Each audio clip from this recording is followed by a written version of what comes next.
It felt to me like the current quote unquote healthcare system was not about health. It was about sick care. And it wasn't working. Like, people with chronic diseases kept getting worse. I've seen the same thing over and over. What I've since come to learn is, like, you can do so much more. Like, what you can predict with epigenetics is really just limited by your imagination and the size of the data set. I was at a conference recently in DC giving a talk, and I asked it, I said, what should I eat for lunch today? It gave me a specific meal at a restaurant 0.1 miles away based on my DNA, my blood work. It knew that I went for a run and lifted weights that morning. It knew how I slept the last night. So really kind of personalized thing.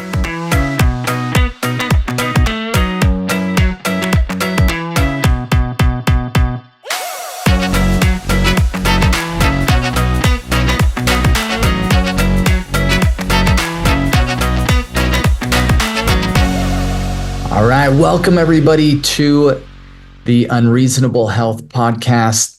This is your host today, Cade Archibald, and I am really, really thrilled to introduce our guest today, true pioneer in precision medicine and longevity science, Dr. Matt Dawson.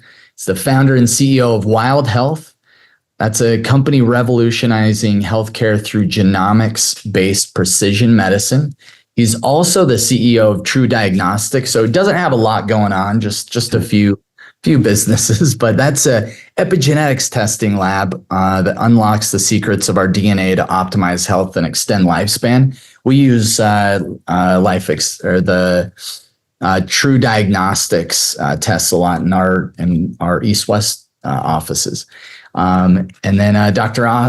Dawson has authored 2 textbooks, published over 24 studies, shared his expertise on stages across the globe. He's got national awards on groundbreaking work, and he's just really awesome. You'll find him living off the grid with his wife, 4 kids, and 2 dogs, like that. So let's get ready for a really rad, eye-opening conversation with Dr. Matt Dawson. Dr. Dawson, thanks so much for being on here with me today. Yeah, I'm excited to be on here. I love the name Unreasonable Health, so that's exciting. It's fun.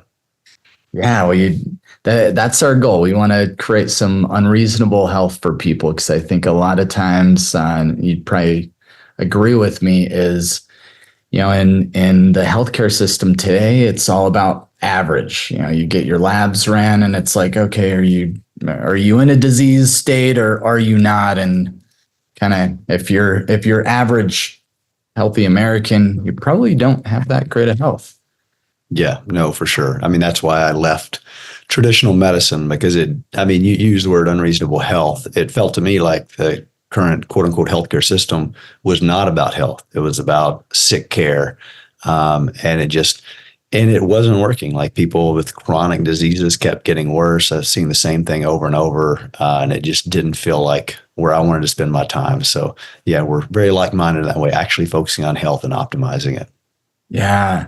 So I'm curious, and I'm sure the listeners want to hear about this, but tell me about what kind of gave you the transition, because I know you focus more on that personalized medicine, but where'd you come from? What's kind of your background? How'd you get into that?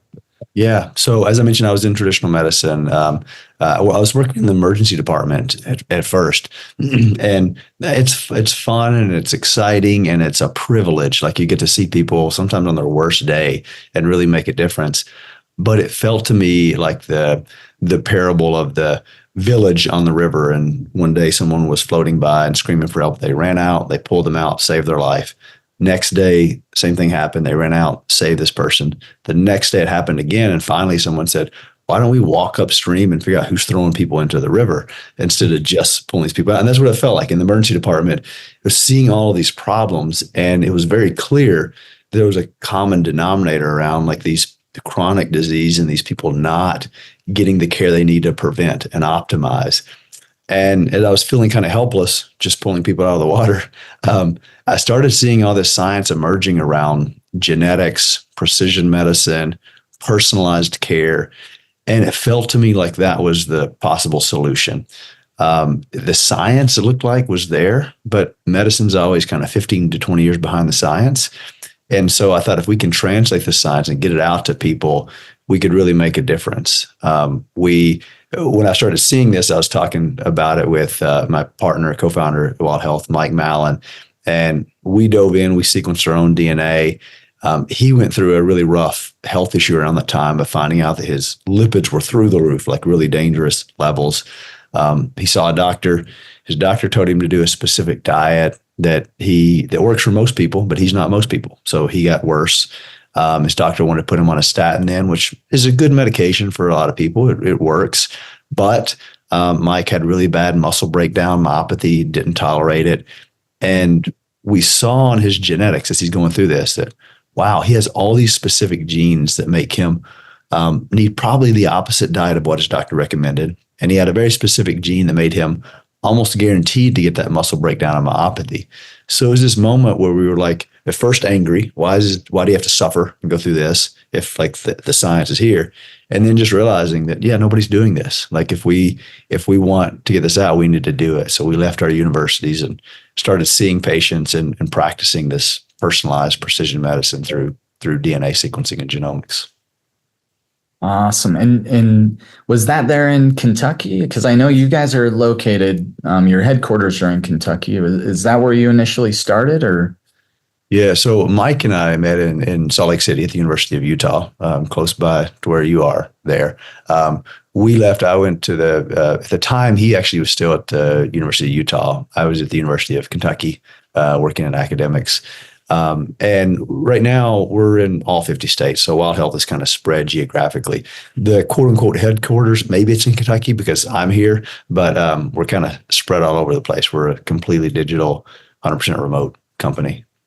Awesome. Very cool. And so, yeah, so you're really at the forefront of epigenetics, being involved you have Wild Health, as well as just took on the role as CEO of True Diagnostics. And I think that there's some really cool testing. We've used the True Age test and some of that precision genetics test. But tell me, what's kind of the most recent advancements, or what are you guys looking at right now? Yeah, so my thinking on precision medicine and the most cutting edge things has evolved. So one of the first patients we had at Wild Health was my mother. I was worried that my grandmother had just died of dementia. And so I was worried about my mother. She had insulin resistance and was obese. And when I looked at her DNA, she had this ApoE4 gene that made her 3 times more likely to get dementia. So we put her on like the Wild Health program, the optimized diet, exercise, sleep plan, all of this based on her DNA. And she lost 40 pounds, reversed her insulin resistance. And she told me that she felt 20 years younger. And that was an interesting moment when she said that, because I started thinking about that and I thought, okay, like you're chronologically 3 months older. You say you feel 20 years younger. We probably did add 10 to 20 years to your life if you continue on this track. Like you've reversed your insulin resistance, you've lost all this weight, you're doing great. But we didn't really have a way to measure that before. Objectively measure, like, are we adding years to someone's life or not? And that was 6 years ago, and it just wasn't really a good test. There were biological age tests at the time, but they weren't good, like the first generation clocks or so. Where that really changed, and I changed my mind about that space, is a couple of years ago. A couple of years ago, there started to be some really good tests that were coming out, specifically the PACE test. That was the first one that I was excited about. And what it is a pace of aging test. This was developed by Duke with a big cohort called the Dunedin cohort, a group out of New Zealand. And by following these people over decades and then looking at epigenetics, they were able to then develop a test to determine someone's pace of aging. Now, this is important for a few reasons. The PACE test, I like it because it doesn't give you an age, like a biological age. It gives you this rate of aging, but it's been shown to be very sensitive to change. So you'll get a score from like 0.6 to 1.4. If you're 1.0, you're aging at a normal rate. If you're 1.2, you're aging 20% faster, 0.8, 20% slower. So this has been shown to be sensitive to change, meaning if you get pregnant, that's a physiologic stress. So your rate of aging goes up 20%. But when you deliver the baby, it comes back down to 1. The same thing if you get COVID, car accident, hip surgery, rate of aging goes up, comes back down when you recover. So as a clinician, what this allows me to do is to do N of 1 experiments with folks. So if they want to do a big change when it comes to their diet, like Stanford did a study where they were switching people back and forth between omnivore and vegan diets. And they found just in 8 weeks of changing a diet, they can find changes in pace of aging. So we can dial in what is the perfect diet for someone. If someone wants to do rapamycin or canagliflozin or some new thing to maximize health span, we can do it pace test before, do the intervention, pace test after. Or someone wants to do IV stem cells and it's going to cost 50 grand. Well, let's get an objective marker of does it work. So that test was my first kind of introduction into epigenetics and epigenetic testing. What I've since come to learn is like you can do so much more. Like what you can predict with epigenetics is really just limited by your imagination and the size of the data set. So there's some really exciting stuff that I could talk about if you're interested in kind of what's coming in that space too, not just what's there now, which is the biologic age tests.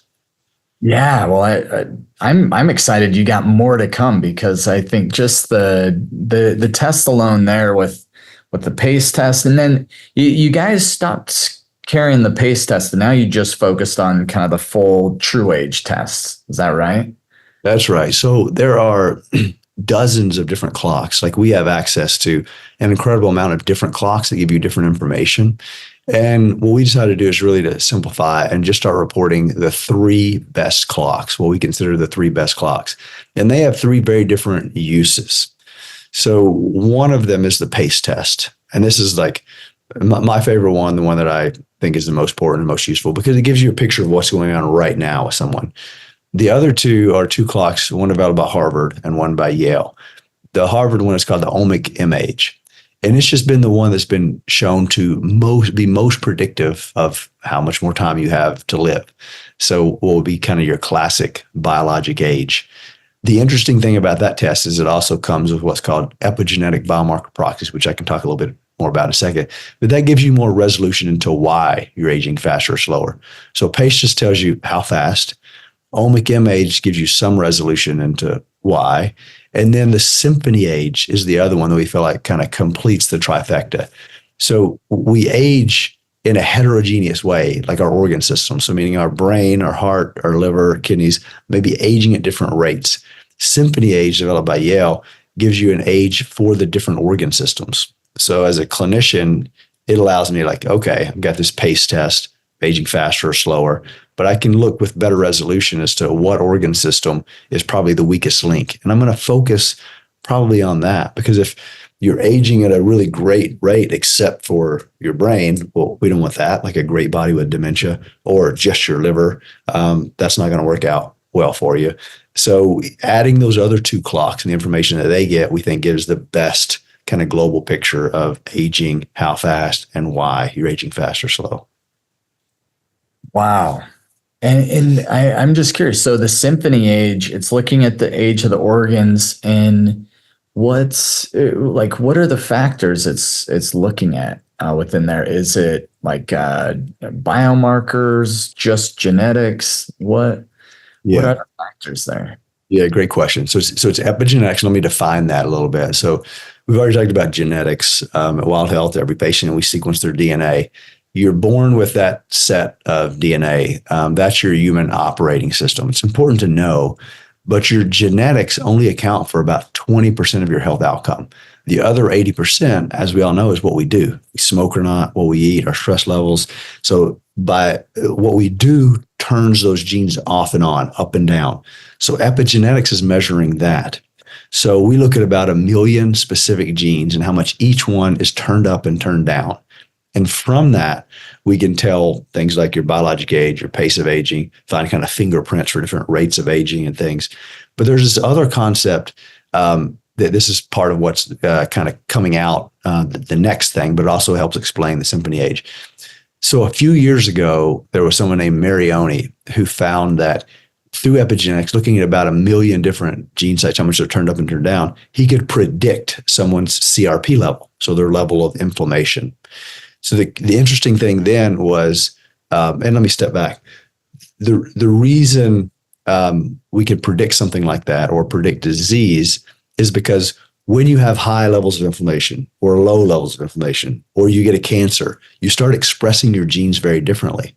And we can find that genetic fingerprint. So companies like Grail, who your listeners may be familiar with as a 50 cancer blood test, or Exact Sciences, who has a Cologuard test for cancer, they're leveraging this epigenetics, and they're looking for the epigenetic fingerprint of lung cancer or pancreatic cancer. So when you get pancreatic cancer or lung cancer, you start expressing your genes differently, so we can find that fingerprint.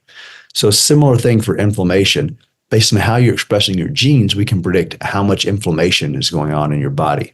So this guy, Marioni, found that when he looked at this predicted CRP through epigenetics, it actually performed better than the LabCorp version of CRP. And the reason being, and when I say performs better, the reason we order tests is to tell us the likelihood that someone has a disease or is going to get it. That's the reason we test biomarkers. And it correlated better with disease. And at first, this was surprising, but then it made total sense. So CRP, for example, bounces around throughout the day if you work out or do different things. So just like we don't care that much about a spot glucose, we want the hemoglobin A1C, the average over time. This epigenetic CRP is kind of the average over time of CRP and the biologic effect of having high or low inflammation. So it's just a better marker of inflammation that tells us more biologically valid information. So we recently set out with Harvard over the last year. They have a 100,000 patient biobank to see, can we find a dozen or a handful more of these biomarkers that are better than the standard version. And what we found is that we found about 1,600 biomarkers that are upgraded biomarkers. So from a few drops of blood, like what you get with the TrueAge test right now, we can also predict all of these biomarkers that would cost over $100,000 to sequence. So that's the level of information that machine learning and epigenetics are able to give us. So that's how we also can kind of predict your liver age versus your brain age versus your heart age. Wow, that's incredible. So cool.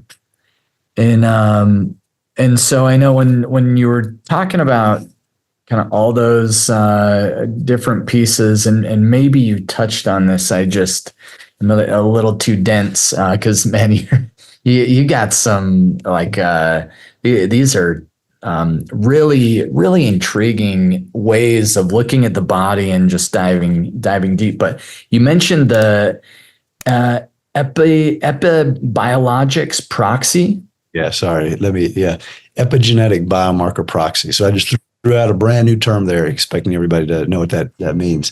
So that's like what the CRP is. So instead of a biomarker like CRP or hemoglobin A1C, this is an epigenetic biomarker proxy. So it's really an upgraded version of that biomarker, measuring the biologic effect of that biomarker. So yeah, and we just launched a test at a True Diagnostic called True Health.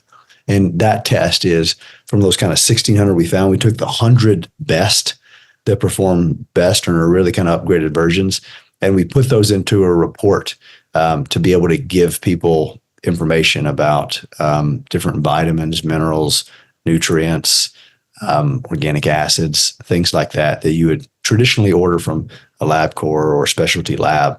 But just with a few drops of blood, we can give you really good values for that if you're high or low and what to do from there. Very cool. That's awesome. And is that something, so those markers are very sensitive to, the to change essentially. Do you notice that, because you mentioned the PACE test, very sensitive, it'll show that rate of aging. Is the True Health test, is this like are you guys putting a biological age with the results of that, or is it more just telling each of those different areas what someone can do? Yeah. So if someone was to go to truediagnostic.com and they find the True Health, so you can kind of see an example of what it's reporting, but it's very similar to kind of a SpectraCell or a NutriVal test that you would order, and you'd get all these vitamins, minerals, nutrients, and other lab values. So it's very similar to that. But instead of the traditional sequencing to get there, we use epigenetics, looking at these million different genes to say what are your levels of these different biomarkers. Wow. Very cool.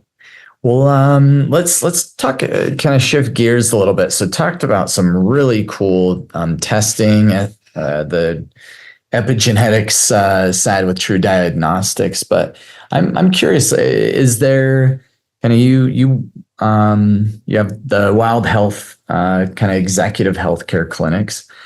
Anything that you see from kind of a health perspective, or maybe what's your process that you take clients through there, as far as maybe are you implementing habits or anything like that that you see being super impactful when it comes to kind of everyday people's health? Sure. Yeah. So, I mean, at Wild Health, we take a very holistic approach, and it's a very personalized approach.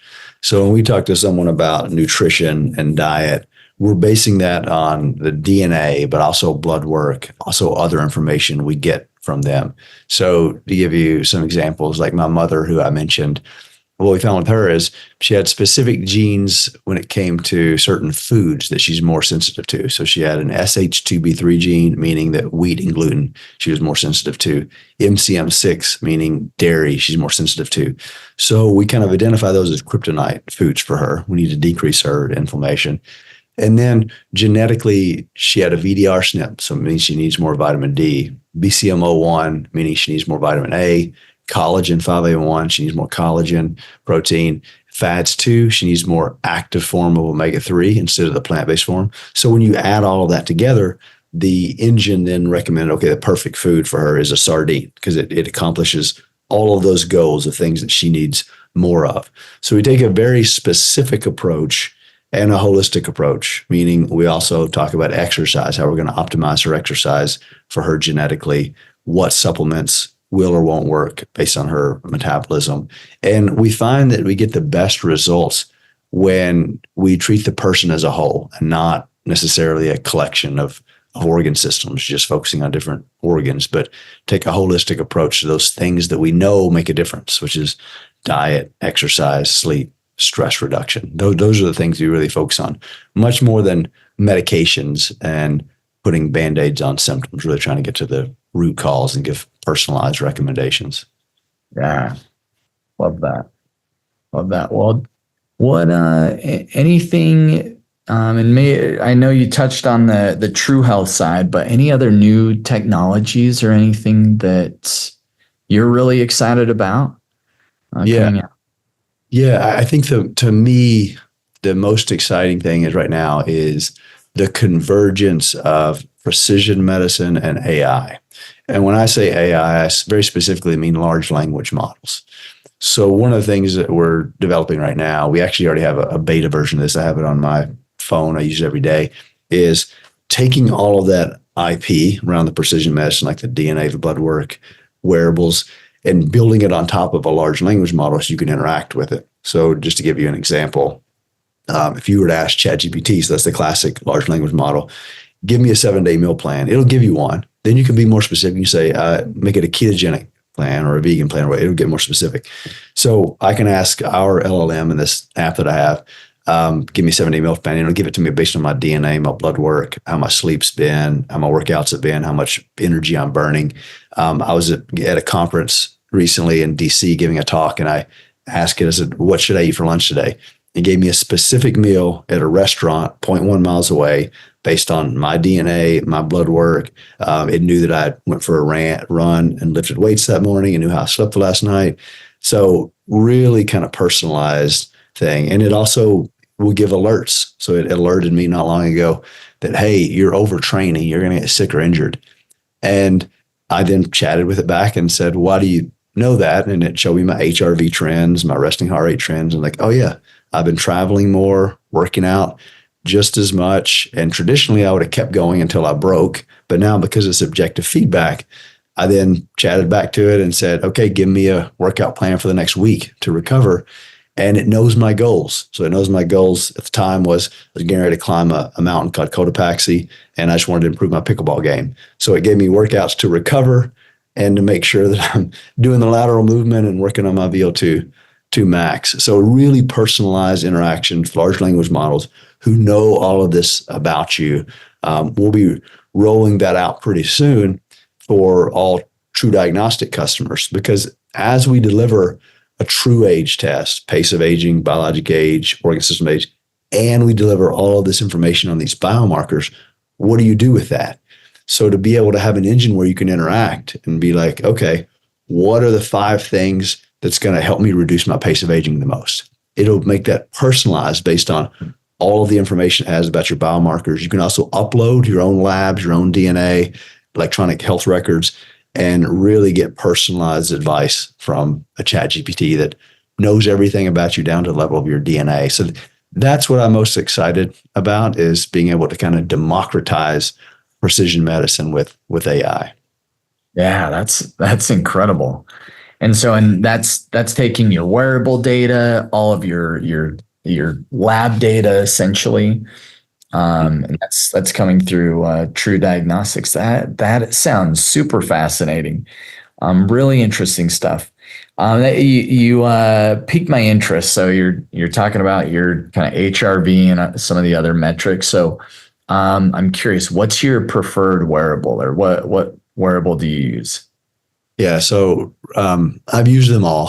So I have an Oura Ring, Ultrahuman, Whoop, all this stuff. Right now, the newest version of the Apple Watch is the first one that I feel really good about that it does. I used to tell people, like, I like the Oura best for sleep. I like the Whoop best for exercise and working out. Then I thought the Ultrahuman gave a little better data on sleep. But now I just wear an Apple Watch, and it's the first. I've had all of them, and it's the first one that's really performed well in each of those categories. So that's just what I prefer. We built the app to be agnostic to that. So anything that you can pull in through Apple Health and Google Health, it'll read. But just personally right now, I just use the Apple Watch. Very cool. I have my Apple Watch. I always forget to charge it, and so it's like, it's one of those things. I'll charge it, and then when I travel, I forget my charger, and so I end up putting it in my backpack.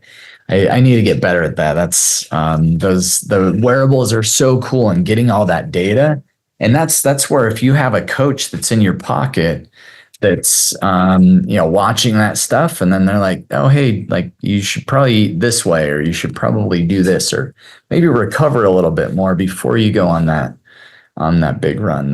That's some really impactful stuff for, I think, anyone that's in high performance. Yeah. And the level of advice and the quality of advice you're going to get from an AI or a large language model is directly proportional to how much data and quality of data that it has.